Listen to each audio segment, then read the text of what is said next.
tonight, another group home is under investigation just 1 week after investigators shut down a different home in East Austin. Residents say some of the people forced out of the God's Blessing home last Friday ended up at a home called Zoe's Place in North Austin.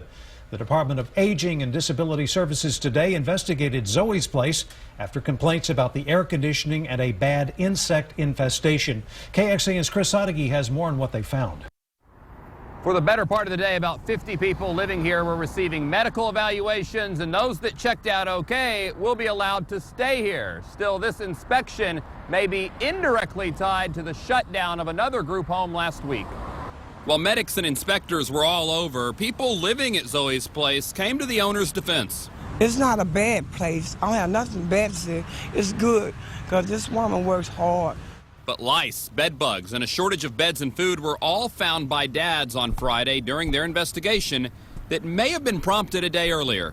One of the new girls that was here, she woke up and her arms and body was just covered in bed bug bites. Connor Kutash said he took the woman to the hospital for bug bites and later received a phone call. I got a phone call from the social worker, and they were asking me all sorts of questions about the condition of the place. Those living here said recent flooding had led to some problems with the building, including the bug problem, but still refused to blame management. That happens because when it floods, the bugs have nowhere else to go but inside. It's not their fault.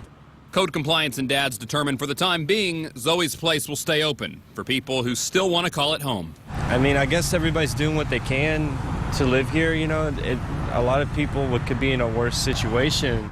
And several of the people living here told us that Zoe's Place actually took in some of those displaced with God's Blessing shut down last week, including the woman taken to the hospital with bed bugs. That's one of several things DADS says they are investigating. We're in North Austin. Chris Sadeghi, KXAN News. The state agency DADS tells KXAN News an abuse complaint was also made, but since the facility is unlicensed, they do not have the authority to shut it down. Their investigation will determine if the home was offering assisted living services that would have required licensing.